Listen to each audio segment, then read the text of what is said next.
നമസ്കാരം. Raf talk ഫുട്ബോളിലേക്ക് അവർക്കും സ്വാഗതം. ലാലിഗയിൽ നാളെ കളിക്കാൻ ഇറങ്ങുകയാണ് റയൽ മാഡ്രിഡ്. അപ്പോൾ പുതിയ കോച്ചിന് കീഴിലുള്ള ആദ്യത്തെ ലാലിഗ പോരാട്ടമാണ്. കഴിഞ്ഞ കളി അവർ തോറ്റു ആർബിലോയുടെ കീഴിൽ. അത് പക്ഷേ കോപ്പ ഡെൽ റേ പോരാട്ടമായിരുന്നു.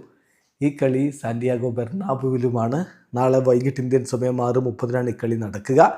റയലിന് ജയിച്ച് പറ്റൂ. കളിക്ക് മുന്നോടിയായിട്ട് ഇന്ന് ആർബിലോയെ മാധ്യമങ്ങളെ കണ്ടിരുന്നു. ആ ഘട്ടത്തിൽ അദ്ദേഹം വളരെ ഇൻട്രസ്റ്റിംഗ് ആയിട്ടുള്ളൊരു കഥ പറയുകയുണ്ടായി.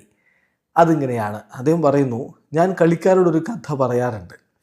എൻ്റെ ആദ്യത്തെ ചാമ്പ്യൻസ് ലീഗ് കിരീടം നേടാൻ എനിക്ക് ഒരുപാട് വർഷങ്ങൾ വേണ്ടി വന്നു. അപ്പോഴേക്കും ഞാനൊരു ലോകകപ്പും 2 യൂറോപ്യൻ ചാമ്പ്യൻഷിപ്പുകളും അതുപോലെ റെക്കോർഡുകൾ തകർത്ത ലാലിഗ കിരീടവും ഒക്കെ സ്വന്തമാക്കിയിരുന്നു. ഒടുവിൽ ഒരുപാട് പരിശ്രമങ്ങൾക്ക് ഒടുവിൽ ഞങ്ങൾ ലാ ഡെസിമ നേടിയപ്പോൾ ഞാൻ ബസ്സിൽ കയറി. എൻ്റെ പിന്നിൽ ചാമ്പ്യൻസ് ലീഗിൽ തൻ്റെ ആദ്യ സീസൺ കളിക്കുന്ന ഒരു പയ്യൻ സഹതാരവും ഉണ്ടായിരുന്നു. അവൻ എന്നോട് പറഞ്ഞു, അടുത്ത വർഷം നമുക്ക് അടുത്ത UCL കിരീടത്തിനായിട്ട് ശ്രമിക്കണമെന്ന്. ഞാൻ അവനെ നോക്കി പറഞ്ഞു, ഇത് ഒന്ന് നേടിയെടുക്കാൻ ഞാൻ എത്രമാത്രം കഷ്ടപ്പെട്ടെന്നോ. പക്ഷേ കഴിഞ്ഞു പോയ കാര്യങ്ങൾക്ക് നിലനിൽപ്പില്ല. നിങ്ങൾ ചാമ്പ്യൻസ് ലീഗ് ജയിച്ചാലും തോറ്റാലും അതങ്ങനെ തന്നെയാണ്.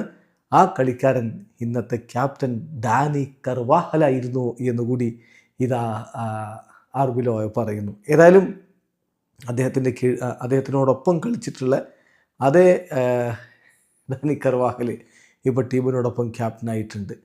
സോ വലിയ രൂപത്തിലുള്ള അനുഭവ സമ്പത്തുള്ള താരമാണ് ഡാനി കർവാഹൽ. അതുപോലെ താരങ്ങളെ നന്നായിട്ട് അറിയാവുന്നയാളാണ് ആർബിലോയ. അപ്പം ഒരു മാറ്റം ഇനി എന്തായാലും മുന്നോട്ടേക്ക് വച്ചേ പറ്റൂ. നിലവിൽ 4 പോയിൻ്റ് വ്യത്യാസമാണ് FC ബാഴ്സലോണയുമായിട്ട് ലാലിഗയിലുള്ളത്. കാലിടറാതിരിക്കുക എന്നുള്ളതാണ് ഇനിയുള്ള കളികളിൽ റയലിന് ഏറ്റവും പ്രധാനമായിട്ടുള്ളത്. വീഡിയോ അവസാനിക്കുന്നു. ഫുട്ബോൾ ലോകത്തെ കൂടുതൽ വിശേഷങ്ങളുമായി റാഫ് ടോക്സ് വീണ്ടും എത്താം.